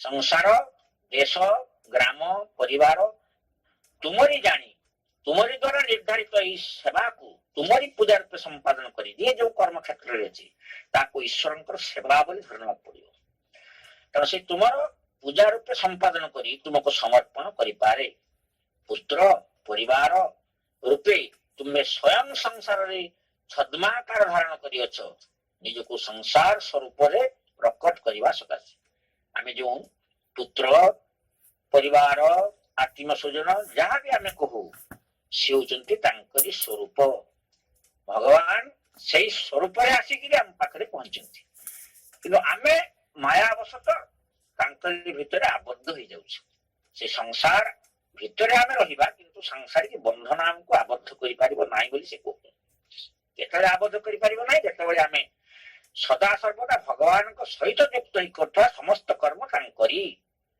परिवार पाई किछि गुण कर नाही सब काम करि पाई करूछि तेणु तांको पाई उत्सर्गीकृत हो जाए सेतेबेले से समस्त कथा बुझिबे किछि असुविधा नाही मनुष्यर जो आवश्यक कर्म देश जाति समाज परिवार प्रति करणीय मनुष्यर जो आवश्यक कर्म देश पाई जाति पाई समाज पाई परिवार पाई करणीय ता सब तुमरी सेवा आमे जो जो कर्म कर चलु ना कृषक जो कर्म कर चलुची से जो शस्य उत्पादन करूची पनीपरिबा फल इत्यादि इत्यादि जहाँ भी से उत्पादन करू से निजे बंचा संगे संगे समाज को बंचार देश को जाति को बंचार सहायता दूसरी तेणु सी जो कर्म करुच्ची से निज करने संगे संगे देश करुच्ची जाति करुच्ची समाज तेणु से कर्म देश जाति समाज परिवार प्रति करणीय जहाँ सब तुमरी सेवा सेटा केवल भगवान सेवा भाव से ग्रहण कर आवश्यकता अच्छी यह तुमरी कृपारू मु जेपरी ठीक रूपे हृदयंगम करिपारे एई प्रार्थना आमे सदा सर्वदा जारी रखिबा प्रत्येक व्यक्ति से कहते प्रत्येक व्यक्ति निज दैनंदिन कर्म करवा विधेय आमे जो जो कर्म करि चलीचे सकाळ ठारू संध्या पर्यंत राति पर्यंत दैनंदिन कर्म से सबु तांकरी कर्म माने निजर दैनंदिन कर्म करवा विधेय प्रत्येक व्यक्ति निम्नलिखित निजर दैनंदिन कर्म करवा विधेय कौन सेटा से 6टी सुपारे सूचना देइचंती समय तो आमर पाखी आसिलानी तबे जाओ मु गोटे दुईटी पढ़िबी एक उपरोक्त प्रार्थना यदि प्रतिदिन करवा संभव न हुए तेबे एही विषय को हृदय धारण करवा बिछाणे किछ समय ध्यान करिया परे उठी फटो पाखरे प्रणाम करी मानि नेबे घरे प्रभु एही घरे पर घरर प्रभु से होचंती घरर प्रभु आ मु होची सेवक उपरोक्त प्रार्थना यदि प्रतिदिन करवा संभव न हुए तेबे एही विषय को हृदय धारण करी बिछणारे किछ समय ध्यान करवा परे उठी फटो पाखକୁ ଯିବେ फटो पाखरे प्रणाम करी मानि नेबे जे एही घर आपणकर घरर आपण होचंती प्रभु मु होची सेवक वर्तमान तो आमर समय जाइए एबे मु एठी बाणी को विराम दउची पुनी अन्य छोट को आलोचना करिबी समस्त प्रणाम कृतज्ञता एणे मु कोरोना भाई को अनुरोध करिबी से आमे काटी जला परे पुनी जुड़ी ही अन्य कार्यक्रम को जिबे वंदे मातरम धन्यवाद भाई भाईकर यही सुंदर आलोचना रे आमे निश्चित अनुभव करुथुबा जे प्राक्तन वैदिक भारतर जो सुंदर परंपरा प्रथा थिला ताकू किपरि आमर वेद बा अन्य शास्त्र रे सुंदर भाव जो आलोचना कराई आमे पुरातन आमर जो पौराणिक शास्त्र रे सब भली यही सब कथा शुणी एबे मध्य मालिका भली बा गीता भागवत बा अन्य शास्त्र रे जो आलोचना सब हेची निश्चित गोटे आदर्श मनुष्यर जीवन विषय रे आलोचना हेची बा कथा हेची सुस्थ समाज गढ़िया पाई किपरि यार अति सुंदर भूमिका अच्छी एवं प्रभु को जोग ठीक यह ऊर्ध्व को जाइए जे जेटी से माने देखिचंती आ संसार अधिक परिवर्तन हबनी एवं पृथ्वी नष्ट हो जिवो एवं श्री देखुचंती सेठी न हबार कारणटी को से खुजचंती एवं सेठी समूल विनाश करने पे चेष्टा करचंती बा ताक रूपांतर करबे चेष्टा करचंती विनाश न रूपांतर करबे चेष्टा करचंती जार आधार को बाबाजी महाराज ଯେ ଗ୍ରହଣ କରିଛନ୍ତି ଏବଂ ସେ ଏଇଭଳି ଏକ ଯେଉଁ ପୁରାତନ ଯୁଗର ସମର୍ପଣର ମନୋଭାବକୁ କିପରି ଆମ ଆଗରେ ଗୋଟେ ସଂସାର ଭିତରେ ଥାଇକି ଆମେ ସବୁ ସମୟଟା ପ୍ରଭୁଙ୍କର ହେଇଯିବା, ଏକାକାର ହେଇଯିବା। ଯେମିତି ଜଣେ ସନ୍ଥ କହିଥିଲେ ଏକ ସାଥ ଏକାକାର, ସେ କହୁଥିଲେ ସୁଫି ସନ୍ଥ ଜଣେ, ସବୁବେଳେ ସବୁ ସମୟରେ ଏକ ସାଥ ହେଇଯିବା, ସାଙ୍ଗ ହେଇଯିବା, ତାପରେ ଯାଇକି ବଞ୍ଚିବାଟା ସମ୍ଭବ ହବ। ଯାହା ବି ହଉ ସୁନ୍ଦର ଆଲୋଚନା ଥିଲା ଏବଂ ଆମେ ବି ପ୍ରହ୍ଲାଦ ଜୀବନୀ ଶୁଣିଛେ, ଅର୍ଜୁନଙ୍କ ଜୀବନୀ ଶୁଣିଛେ। ଭଗବାନ ସହିତ ନ ବଞ୍ଚିଲେ କିଛି ହବନି। ଲିଭ୍ ଇନ୍ ଦି ଡିଭାଇନ୍ ସବୁବେଳେ କୁହାହେଇଛି, ସବୁବେଳେ ତାଙ୍କ ଭିତରେ ବଞ୍ଚିବା। ଆମକୁ ଯେମିତି କୁହାହେଇଛି ବିରାଡ଼ି ଛୁଆ ଭଳି ହେଇଯିବା, ତାଙ୍କ ପାଟି ଭିତରକୁ ନିଜକୁ ଦେଇଦେବା। ମାଙ୍କଡ଼ ଛୁଆ ନୁହଁ, ବିରାଡ଼ି ଛୁଆ ହେଇଯିବା କୁହାହେଇଛି। ତେବେ ମୁଁ ଭାବୁଛି ଆମକୁ ଏ ଆଲୋଚନା ନିଶ୍ଚିତ ସୁନ୍ଦର ହେଇଥିବ। ଆପରେ ପ୍ରଶ୍ନ ଉତ୍ତର କାର୍ଯ୍ୟକ୍ରମ ଅଛି, ଆଉ ପ୍ରଶ୍ନ ଉତ୍ତର କାର୍ଯ୍ୟକ୍ରମରେ ସୁନ୍ଦର ପ୍ରଶ୍ନଟି ଅଛି। ଆଉ ସେଇଠି ମୁଁ କହିଦେଉଥାଏ ଯେ ବର୍ତ୍ତମାନ ସମୟ ପରିପ୍ରେକ୍ଷୀରେ ମଣିଷର କୁଟିଳ ସ୍ୱଭାବ ହେତୁ ସରଳ ସମର୍ପଣ ସମ୍ଭବ କି? ଅପରପକ୍ଷରେ ଜନ୍ମ ଜନ୍ମାନ୍ତର ଚେତନାର ଯାତ୍ରା ପଥରେ ଏହିପରି ବ୍ୟକ୍ତିତ୍ୱ ହେତୁ ମଣିଷ ଦିବ୍ୟ ହେବାଟା ମରିଚିକା ଭଳି ଘୁଞ୍ଚି ଘୁଞ୍ଚି ଯାଉନାହିଁ କି? ତେଣୁ ସମର୍ପଣ ଯେଇଠି ସମ୍ଭବ ହେଇପାରିନି, ଏବେ ବି ଆମେମାନେ ସରଳ ଭାବରେ ମଣିଷଟେ ହେଇପାରୁନୁ, ବଞ୍ଚିବାର ଯେଉଁ ଆଭିମୁଖ୍ୟଟେ ଏଇଭଳି ନେଇପାରୁନୁ, କୁଟିଳ ଭାବରେ ନିଜକୁ ସବୁବେଳେ ଆମେ ସମାଜ ଆଗରେ ବା ନିଜକୁ ଠକେଇ ଚାଲିଛୁ। ଏଇଟା ଜାଣିକି ବି ଜାଣି ସିଆଣିଆ ଭଳି ବଞ୍ଚୁଛୁ। ଫଳରେ ସମୟ ଏତେ ଏକ ମାନେ ଦୁଃସ୍ୱପ୍ନ ଭଳି ମାନେ ଆମ ଆଗରେ ଠିଆ ହେଇଛି ଯେ ଆମେ କିପରି ଏକ ଅତିକ୍ରମ କରିବା ବା ଶ୍ରୀନନ୍ଦଙ୍କର ଏଇ ସୁନ୍ଦର ପୃଥିବୀକୁ ଆମେ କିପରି ବା ପ୍ରତିନିଧିତ୍ୱ କରିପାରିବା। ସେ ଯେଉଁ କହୁଥିଲେ ଦିବ୍ୟ ପୃଥିବୀ ଆସିବ, ଦିବ୍ୟ ଯୁଗ ଆସିବ, ଦିବ୍ୟ ମନବ ତିଆରି ହେବେ, ଏଇଭଳି ଏକ ମଣିଷ ତାହା କିପରି କରିପାରିବ? କାରଣ ଅଦ୍ୟାବଧି ଆମମାନଙ୍କ ମଧ୍ୟରେ ଏଇସବୁ ପାଇଁ ଏକ ସୁନ୍ଦର ସ୍ୱପ୍ନଟିଏ ମଧ୍ୟ ଆସିନାହିଁ। ଆମେ ଯାହା ଅନୁଭବ କରୁ, କାରଣ ଅନେକ ଆମେ ଜାଣି ଜାଣିଆ ହେଇ ସ୍ମରଣ ନାଁରେ, ସମର୍ପଣ ନାଁରେ ଆମେ ନିଜକୁ ବହୁତ ଥର ଠକଉ। କାରଣ ପୁରାତନ ଜୀବନକୁ ଆମେ ଛାଡ଼ି ପାରୁନୁ, ଆଉ ନୂତନ ଜୀବନକୁ ମଧ୍ୟ ସମ୍ପୂର୍ଣ୍ଣ ଭାବରେ ଆହ୍ୱାନ କରିପାରୁନୁ। ତେଣୁ ଦୁଃଛକିରେ ଆମେ ଯେମିତି ଅଛୁ। ଯାହା ବି ହଉ ଏଇ ସନ୍ଧ୍ୟାରେ ଏଇଭଳି ଏକ ସୁନ୍ଦର ଆଲୋଚନା ଭାଇ ରଖିଲେ, ଭାଇଙ୍କୁ এই କାର୍ଯ୍ୟକ୍ରମ ତରଫରୁ ଅଶେଷ ଧନ୍ୟବାଦ। ଆମେ ତାପରେ ଯେଉଁ କଟିଲେ ଆମେ ନିଶ୍ଚିତ ଯେ ପୁଣି এই ପ୍ରଶ୍ନକୁ ନେଇ ଭାଇ ଆମକୁ ଉତ୍ତର ରଖିବେ। ଭାଗୀ ଭାଇ ଟିକେ ସମସ୍ୟାରେ ଅଛନ୍ତି, ଯେ ଯାଇକି ପାଠଶାଳ ଯାଇଥିଲେ, ଫେରିବାକୁ ଟିକେ ଡେରି ହେଇଛି, ସେ ଏବେ ଫୋନ୍ କରିଥିଲେ। ଆଉ ତେଣୁ ମୁଁ ଭାବୁଛି ଲକ୍ଷ୍ମଣ ଭାଇ ଏଇ ପ୍ରଶ୍ନଟିକୁ ନେବେ। ଆଉ ପ୍ରଶ୍ନଟି ଆଉଥରେ କହିଦେଉଛି, ବର୍ତ୍ତମାନ ସମୟ ପରିପ୍ରେକ୍ଷୀରେ ମଣିଷର କୁଟିଳ ସ୍ୱଭାବ ହେତୁ ସରଳ ସମର୍ପଣ ସମ୍ଭବ ହେବ କି? ଅପରପକ୍ଷରେ ଜନ୍ମ ଜନ୍ମାନ୍ତର ଚେତନାର ଯାତ୍ରା ପଥରେ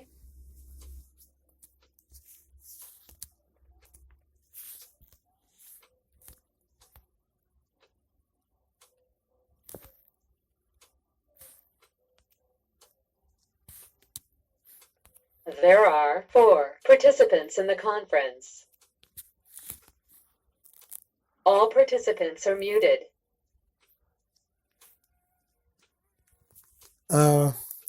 ପୁନର୍ବାର ସମସ୍ତଙ୍କୁ ଏହି କାର୍ଯ୍ୟକ୍ରମ ମଧ୍ୟକୁ ଧନ୍ୟବାଦ ଏବଂ ଆହ୍ୱାନ ଜଣାଉଛି। ଆଉ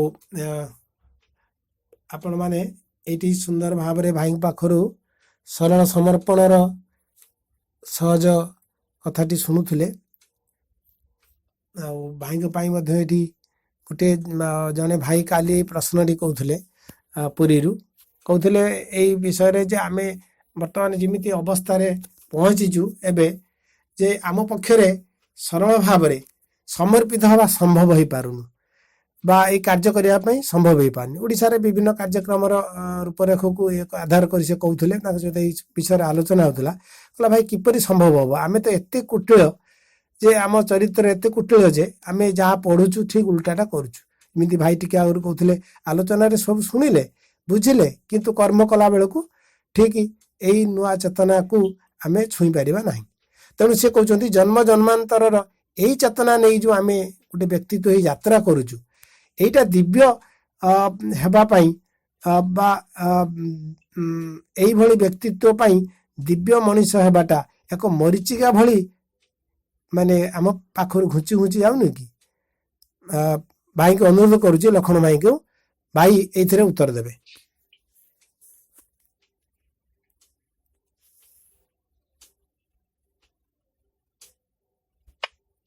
ହ୍ୟାଲୋ।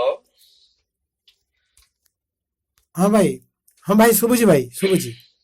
ଭାଇ ଭାଇ ପ୍ରଶ୍ନ ଠିକ ଶୁଣିଛନ୍ତି ତ? ହଁ, ତାମାନେ ବର୍ତ୍ତମାନ ଯୋଉ ସମର୍ପଣ କୁଟୀର ଭାଗ ଥିବ, ସମର୍ପଣ ସମ୍ମୁଖୀ। ଆଜ୍ଞା, ସେ ଗୋଟେ ଦିଗ। ତାପରେ ଏଇ ଯୋଉ ଜନ୍ମାନ୍ତର କଥା ଆପଣ ଏବେ ପଢୁଥିଲେ, ସେ କଥା ବି ସେ ଭାଇ କହୁଥିଲେ ଯେ ଆମେ ଯେହେତୁ ଚେତନାକୁ ନେଇକି ଏ ଜନ୍ମରୁ ଆ ଜନ୍ମକୁ କ୍ଲାସ ହୋଇ ଚାଲିଛୁ, କିନ୍ତୁ ଯେହେତୁ ଏଇ ଜିନିଷଟା ଆମର କଟୁନି, ତେଣୁ ଦିବ୍ୟ ହବାଟା ଆମ ପାଇଁ ଏକ ମରିଚିକା ଭଳି ଲାଗୁନି କି? ସେଭଳି ଅବସ୍ଥାରେ କଣ କରିହବ? ଏଇ କଥା ସେ କହିଲେ। ଆଜ୍ଞା,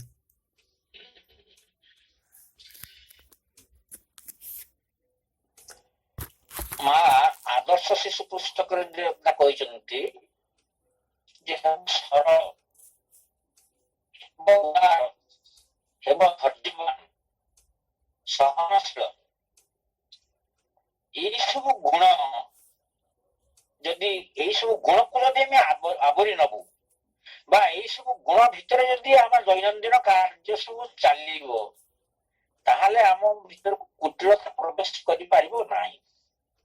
ଆଲୋକକୁ ଯଦି ଆମେ ମାନେ ଆବାହନ କରିବା, ତାହେଲେ ଆଲୋକ ଯେତେବେଳେ ପହଞ୍ଚିବ, ସେତେବେଳେ ଅନ୍ଧକାର ଦୂରୀଭୂତ ହବ।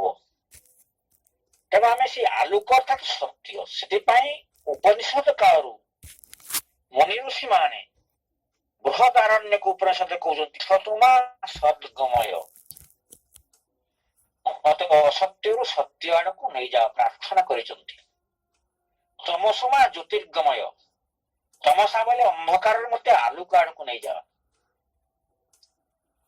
ଏବଂ ମୃତ୍ୟୁମାନ ଅମୃତଂ ଗମୟ, ମତେ ମୃତ୍ୟୁରୁ ଅମୃତତ୍ୱ ଆଡକୁ ନେଇଯାଅ।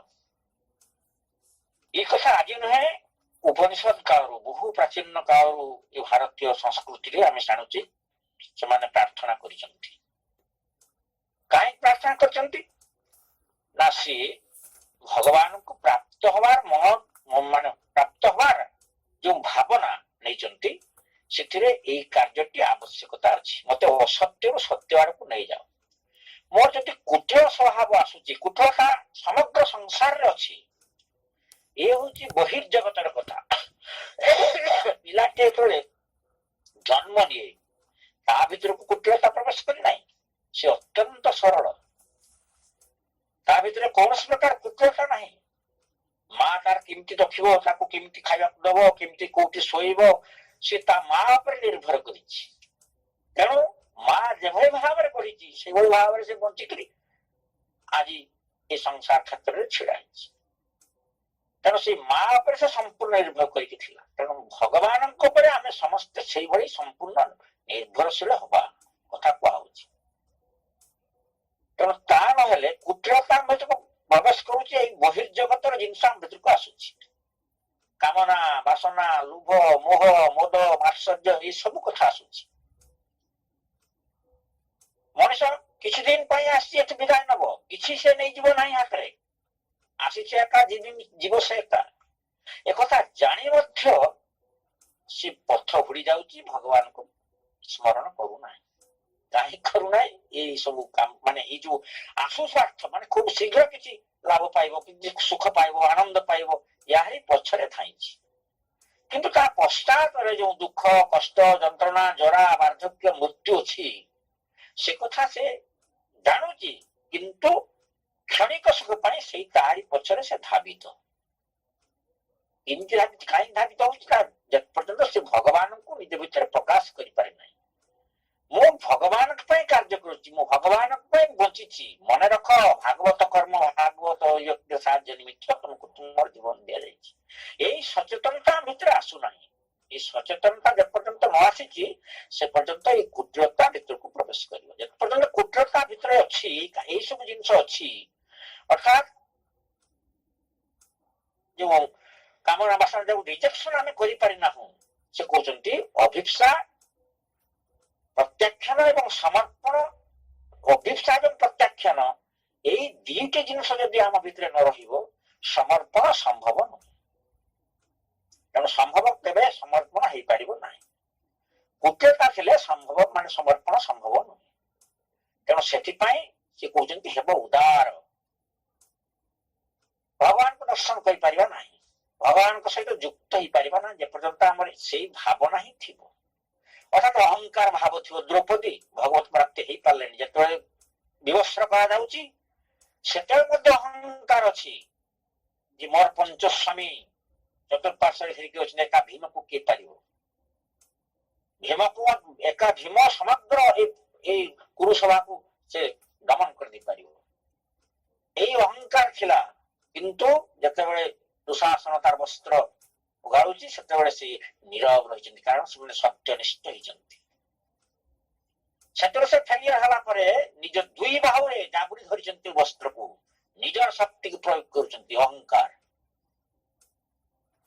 ତାପରେ ମଧ୍ୟ ଯେତେବେଳେ ଅସହ୍ୟ ହେଇଯାଉଛି, ଯେତେବେଳେ ସେ ସମ୍ଭାଳି ପାରୁନାହାନ୍ତି, ସେତେବେଳେ ଗୋଟିଏ ହାତରେ ଭଗବାନଙ୍କୁ ଡାକୁଛନ୍ତି, ହେ ପ୍ରଭୁ ରକ୍ଷା କର, ଆଉ ଗୋଟିଏ ହାତରେ ମଧ୍ୟ ବସ୍ତ୍ର ଧାରଣ କରିଛନ୍ତି, ବସ୍ତ୍ରକୁ ସମ୍ଭାଳୁଛନ୍ତି। ମାନେ ନିଜ ଭିତରୁ ସେଇ ଅହଙ୍କାର ଛାଡି ଯାଉନାହିଁ। ମୋର ନିଜର ଶକ୍ତି ଉପରେ ଅହଙ୍କାର, ମୋର ଯେ କିଛି ନୁହେଁ, ତୁମେ ଏବଂ ତୁମର ଯାହା କିଛି ଅଛି ସବୁ ଭଗବାନ ପାଇଁ ସମର୍ପଣ କରିବା କଥା କୁହାଯାଇଛି, ଶ୍ରୀ ଅରବିନ୍ଦ ମା ପୁସ୍ତକରେ କହୁଛନ୍ତି। ସେଇଟା ଆମେ ଭୁଲି ଯାଉଛୁ। ସେଇଟା ଯେତେ ପର୍ଯ୍ୟନ୍ତ ଭୁଲି ଯାଇଛୁ ସେ ପର୍ଯ୍ୟନ୍ତ ଦ୍ରୌପଦୀ ଭଳିଆ ଆମେ ସାହାଯ୍ୟ ପାଇପାରିବା ନାହିଁ। ଯେତେବେଳେ ଦୁଇ ହାତ ଟେକିକି ତତେ ହିଁ ତୁ ହିଁ ରକ୍ଷା କର ମୁଁ ଛାର ନିମିତ୍ତ ମାତର, ସେଇ ଅବସ୍ଥାରେ ଆସିଛି ସାହାଯ୍ୟ। ଏବଂ ଯେତେବେଳେ ଭଗବାନ ପ୍ରକଟ ହେବେ ସେତେବେଳେ ଜଳ ମଧ୍ୟ ଚେତନ ହେଇଯିବ, ଚେତନ ମଧ୍ୟ ଜଳ ହେଇଯିବ, ଜଳ ମଧ୍ୟ ଚେତନ ହେଇଯାଉଛି। ଭଗବାନଙ୍କ ପ୍ରକଟ, all can be done if the God touch is there। ଆମର ଆମର ସମର୍ପଣଟା କେମିତି ସାକାର ହେଇପାରିବ? ସେ କହୁଛନ୍ତି ଯେ କୁଟିଳତା ଥିଲେ ସେ କୁଟିଳତା କେମିତି ଦୂରୀଭୂତ ହବ? ଯେତେବେଳେ ଭଗବାନଙ୍କୁ ଆମେ ନିଜର ହୃଦୟ ମନ୍ଦିରରେ ଶୁଦ୍ଧ ହୃଦୟ ମନ୍ଦିର ସ୍ଥାପନ କରିବା, ତାଙ୍କ ସହିତ ଯୁକ୍ତ ହବା, ସେ କୁଟିଳତା ଆସ୍ତେ ଆସ୍ତେ ଆସ୍ତେ ଆସ୍ତେ ଦୂରୀଭୂତ ହବ। କାରାଗାର ମାନେ ମଥୁରାର କାରାଗାରରେ ବନ୍ଦିଶାଳାରେ ଶୃଙ୍ଖଳାବଦ୍ଧ ହେଇକି ଅଛନ୍ତି ଦେବକୀ ଏବଂ ବସୁଦେବ। କୃଷ୍ଣଙ୍କ ପ୍ରକଟ ହେଇଛି ଅଷ୍ଟମ ଗର୍ଭରେ, ଭାଦ୍ର କୃଷ୍ଣ ଅଷ୍ଟମୀ ତିଥିରେ ପ୍ରବଳ ବର୍ଷା ହଉଛି। ବର୍ଷକ ମାନେ ଭାଦ୍ର ମାସର ପ୍ରବଳ ବର୍ଷା, ବନ୍ୟା, ଚତୁର୍ପାର୍ଶ୍ୱରେ ଜଳମଗ୍ନ, ଏଇ ଅବସ୍ଥାରେ ଭଗବାନ ପ୍ରକଟ ହେଇଛନ୍ତି। ଯେତେବେଳେ ପ୍ରକଟ ହେଉଛନ୍ତି ସେତେବେଳେ ତାଙ୍କୁ ନିର୍ଦ୍ଦେଶ ହଉଛି, ପ୍ରଭୁ କହୁଛନ୍ତି ଏଇ ବସୁଦେବ ମତେ ନେଇକି ତମେ ଗୋପପୁରକୁ ଚାଲ, ସେଠୁ କୋଉଠି ଦୁର୍ଗାଙ୍କୁ ପାଲଟି ଆଣିବ, ଯଶୋଦାଙ୍କ କୂଳରେ ମତେ ଥୋଇକି ତାଙ୍କ ଘରର ଯୋଉ ଝିଅଟି ହେଇଛି ତାଙ୍କୁ ପାଲଟିକି ଆଣିବ। କିନ୍ତୁ ଏଟା ଅସମ୍ଭବ କଥା, କାରଣ ସେତେବେଳେ ସେମାନେ ଶୃଙ୍ଖଳାବଦ୍ଧ, ତାଙ୍କୁ ହାତ ଗୋଡ ଦେହ ଚାରିଆଡେ ବେଡି ପଡିଛି, ବଡ ବଡ ତାଲା ଝୁଲୁଛି, 3ଟା 4ଟା ଗେଟ୍ ପାରି ହେଲେ ଯାଇକି ବାହାରକୁ ଯିବେ। ପ୍ରହରୀ ମାନଙ୍କୁ ସଜେଇ ଦିଆଯାଇଛି, ସବୁ ମାନେ ଧରିକିରି ଅସ୍ତ୍ର ଶସ୍ତ୍ର ମାରଣାସ୍ତ୍ର ସବୁ ଧରିକି ଛିଡା ହେଇଛନ୍ତି। ବସୁଦେବ କହୁଛନ୍ତି ମୁଁ ନେବି କେମିତି? ସେ କହୁଛନ୍ତି ସେତେବେଳେ ଯେତେବେଳେ ଭଗବାନ ପ୍ରକଟ ହେବେ ସେତେବେଳେ ଜଡ ମଧ୍ୟ ଚେତନ ହେଇଯିବ ଏବଂ ଚେତନ ବି ଜଡ ହେଇଯିବ। ଅର୍ଥାତ ଆମ ଭିତରେ ଯୋଉ ସେ କଣ ହେଲା ନା ଜଡ ଚେତନ ହେଇଗଲା, ଅର୍ଥାତ ସେ ଯୋଉ ଝିଞ୍ଜିରି ଦ୍ୱାରା ବାନ୍ଧା ଯାଇଥିଲା ସେ ଝିଞ୍ଜିରି ସବୁ ଖୋଲିଗଲା। ବଡ ବଡ ତାଲା ପଡିଥିଲା, 3ଟା 4ଟା ଗେଟ୍, ସେ ସବୁ ଆସ୍ତେ ଆସ୍ତେ ଖୋଲିଗଲା ଏବଂ ସବୁ ମେଲା ହେଇଗଲା ଏବଂ ଚେତନ ଜଡ ହେଇଯାଉଛି। ଚେତନ ଜଡ ହଉଥିଲା ଯୋଉ ପ୍ରହରୀ ମାନେ ମାରଣାସ୍ତ୍ର ଧରିକି ଛିଡା ହେଇଥିଲେ ସେ ସବୁ ମୋହ ନିଦ୍ରାରେ ଶୋଇ ଯାଉଛନ୍ତି, ଅବାଧରେ ଗତି କରି ଚାଲିଲେ ମୁଣ୍ଡରେ ଧରିକିରି ବସୁଦେବ ଗୋପପୁରକୁ। ଏଗୁଡା ଆପଣ ମାନେ ସମସ୍ତେ ଜାଣିଛନ୍ତି। ତେଣୁ କେବଳ ଭଗବାନଙ୍କୁ ହୃଦୟ ମନ୍ଦିରରେ ଆମେ ଜାଗ୍ରତ ରଖିପାରିବା, ଏଇ କୁଟିଳତା ଆମ ଭିତରୁ ଦୂରୀଭୂତ ହବ, ଏଥିରେ ସନ୍ଦେହ ନାହିଁ। କୁଟିଳତା ଦୂରୀଭୂତ ହବ, ସରଳତା ଆମ ଭିତରକୁ ଆସିବ।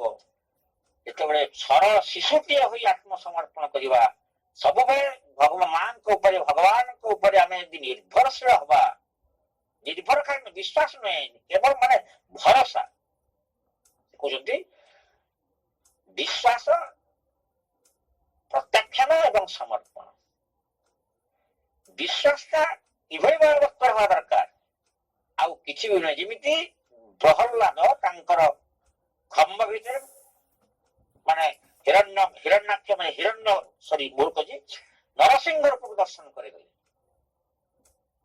सदा सर्वदा भगवान को ऊपर तांकर भरसा थिला पहाड़ ऊपर खसी दिया गला सी जेतेबेले तळे को खसी गिरी तळे पहुचंती सेतेबेले सी भगवान के कूल रे ही हरि नाम जप करजंती जेतेबेले ततला तेल कोणारे पकी दिया जाउची सी तेल कोणाओ नाही सी बसिगिरी हरि हरि हरि हरि नाम जप करजंती पुष्प बाटिका भितरे सी बसचंती एपरि बहु कथा हमर नजीर आम भितरे सब अछि कारण भगवान को जेतेबेले जागृत पहय भाव रे आमे हम हृदय सिंहासन रे बसीबा सेतेबेले आस्ते आस्ते कुटिलता निश्चित भाव रे दूरीभूत हबो एथिरे संदेह नाही एवं आमे सरल शिशुटी ही जिबा सेति पई समय आवश्यकता अछि साधनार आवश्यकता अछि हमर निज प्रचेष्टार आवश्यकता अभिप्सार आवश्यकता अछि वैज्ञानिक समर्पण आवश्यकता अछि जेमिति नवदा भक्ति द्वारा समर्पण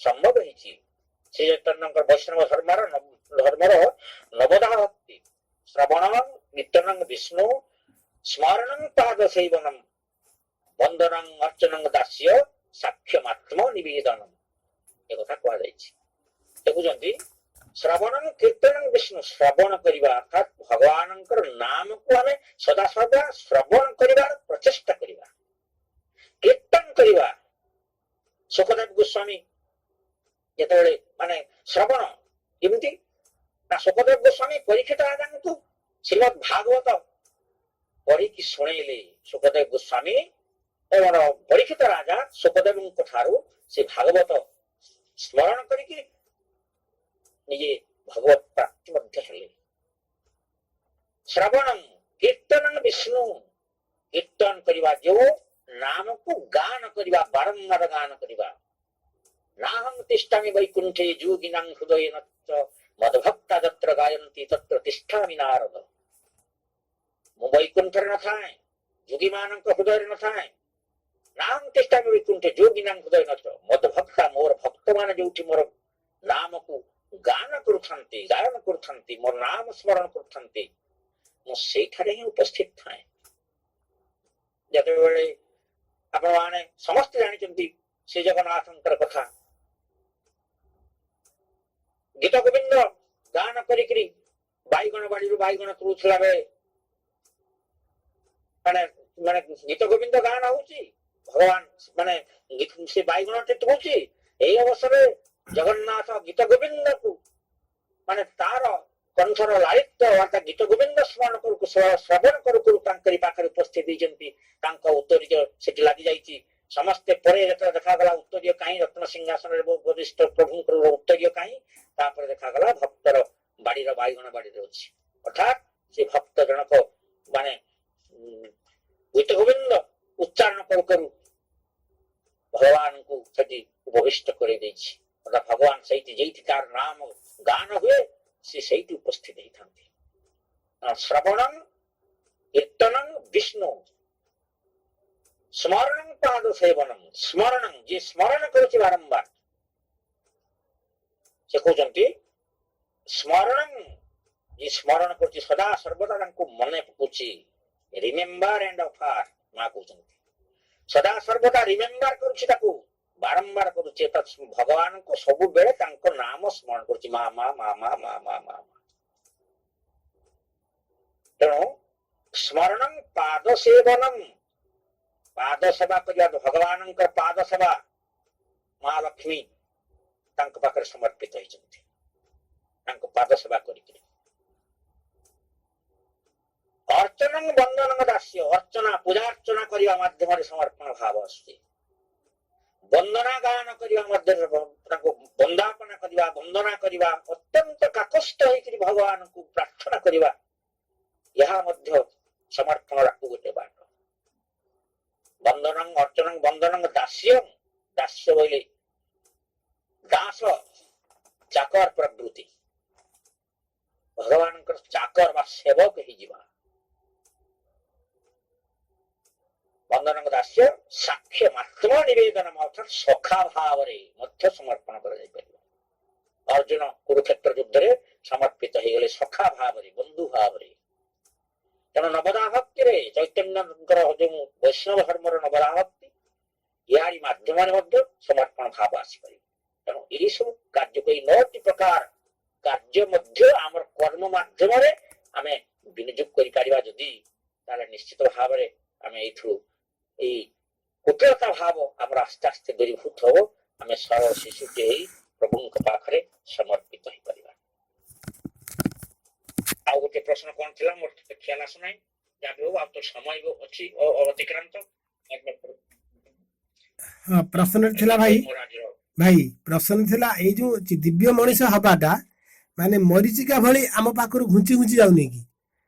ଦିବ୍ୟ ମଣିଷ ହବାର ଯୋଉ ସ୍ୱପ୍ନଟା, ସେଇ କଥାଟା ଟିକେ ପ୍ରସ୍ତୁତ ହେଇପାରିବ।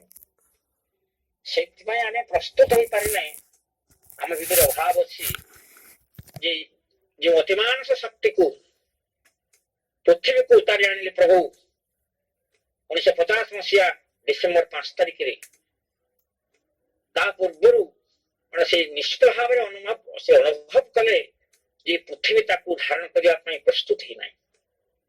କାରଣ ପୃଥିବୀ ଏତେ ପ୍ରସ୍ତୁତ ହେଇନାହିଁ, ସେ ନିଶ୍ଚିତ ଅବତରଣ କରିବ। ସେ କଣ କଲେ ନା ନିଜ ଶରୀରକୁ ତ୍ୟାଗ କଲେ ଏବଂ ନିଜ ଶରୀର ଭିତରେ ତାକୁ ପ୍ରବେଶ କରେଇଦେଲେ। ଆପଣମାନେ ସମସ୍ତେ ଜାଣିଛନ୍ତି ଜାଜଲ୍ୟମାନ ହେଇକି ରହିଲା 9 ତାରିଖ ପର୍ଯ୍ୟନ୍ତ ସେ ଶରୀର। ପରବର୍ତ୍ତୀ ଅବସ୍ଥାରେ ମା ତାଙ୍କୁ ନିଜ ଶରୀରକୁ ନେଲେ ଏବଂ ତାଙ୍କ ସମାଧିସ୍ଥ କରେଇଲେ। କାହିଁକି ନା ସମଗ୍ର ପୃଥିବୀର କଲ୍ୟାଣ ପାଇଁ, ସମଗ୍ର ପୃଥିବୀର କଲ୍ୟାଣ ପାଇଁ ସେ କଥା କଲେ।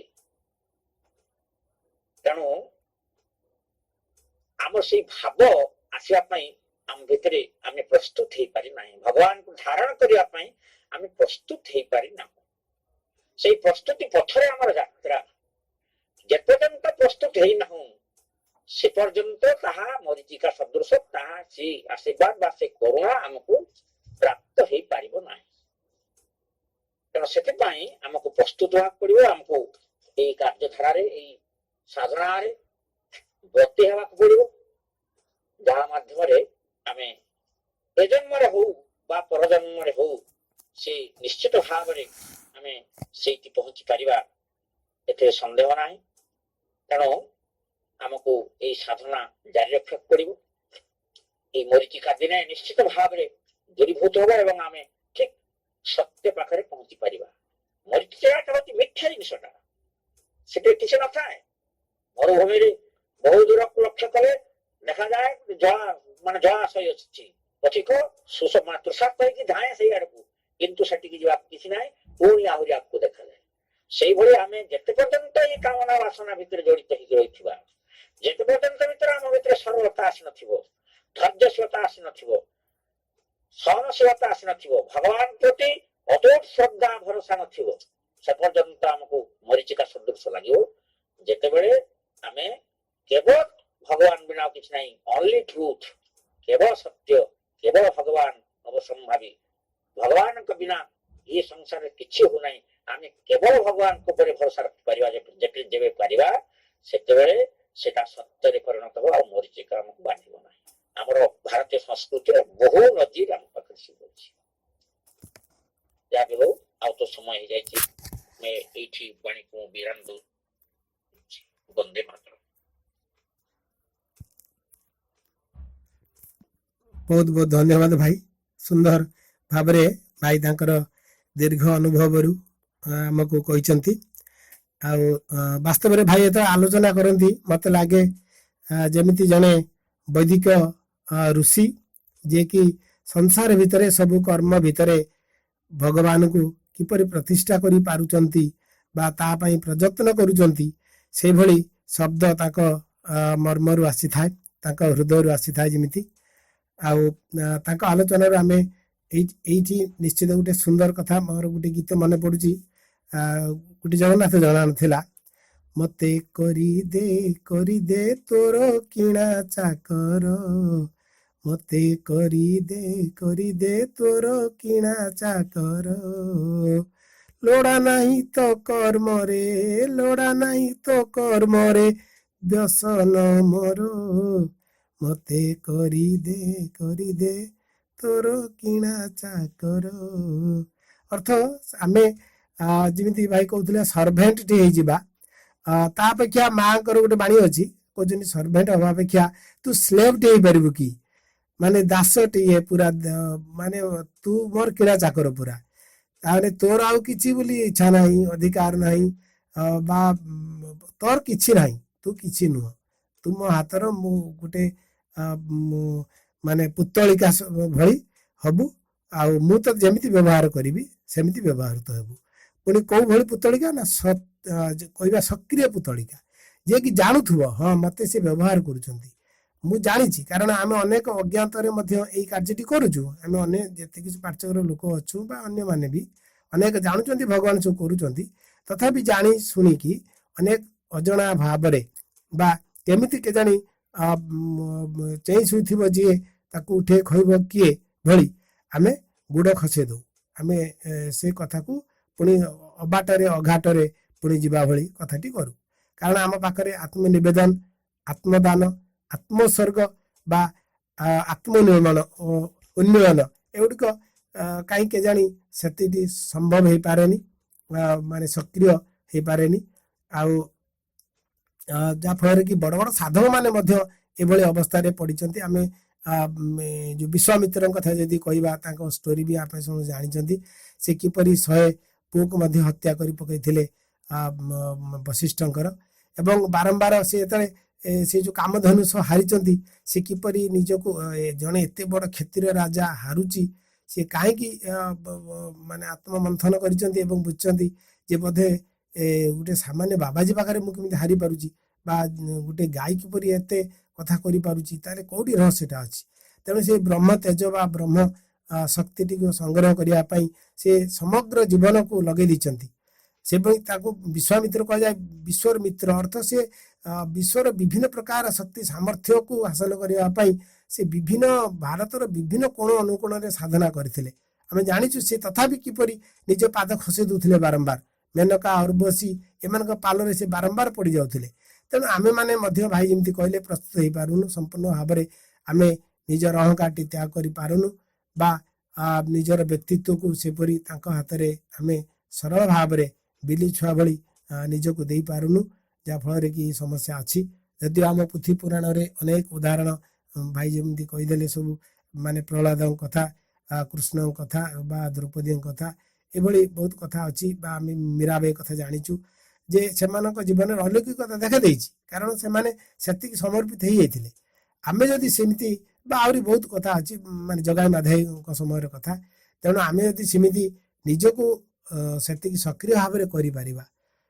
जाग्रत भाव में करवा भाई भाई मैंने आम जो दिव्य कर्मशाला कार्यक्रम करुचु सतरे आम योग्य हवा एवं आमको आ लगभग केवल पंडिचेरी केवल पुरी बा केवल मथुरा बा गोप वृंदावन रे ही भगवान अच्छी आम घरे नहांती आम गाँव में नहांती आम सहर नहांती बा आम अनुष्ठान नहांती आम एठी ही से भली एक पवित्र अनुष्ठान बा पवित्र जो कार्यक्रम प्रस्तुत करिपारिबा आमर ए जो माटी रे जन्म होइछु जोटी लालन पालन होइछु जेठी हगी मुती बा अन्य असत भाव में जीवन यापन करिछु सेठी दिव्य धामटी मध्ये आमे तैयारी करि पारिबा संभव हो पारिबो अनेक एई कथा करि पारुनु बोली आमे बेले बेले माँ जेठी जो साधना करथिले सेठी चली जाउछु किए कृष्ण साधना करथिले किए रामचंद्र साधना करथिले अयोध्या इत्यादि चली जाउछु सेठी केवल भगवान अछंती या भी हो आम परिवार को आमे आज ठारू शपथ नबा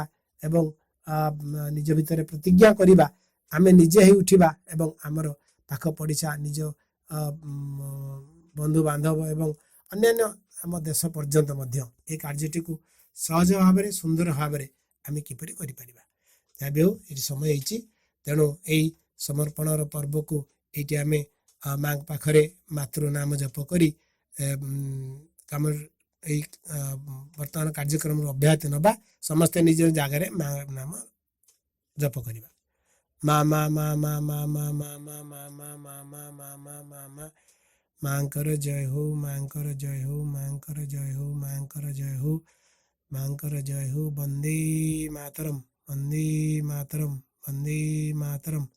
माँ की इच्छा पूर्ण हो, माँ की इच्छा पूर्ण हो, माँ की इच्छा पूर्ण हो। समस्त को बहुत बहुत धन्यवाद। बालेश्वर श्री अरविंद पाठचक्र संगठन तरफ यही दिव्य कर्म परिवार कर्मशाला अंशग्रहण करथिबा भाई बापा माननकु हार्दिक प्रणाम जणाई एठी कार्यक्रम को माँ चरण में समर्पण करी शेष करुछु। अरोभर।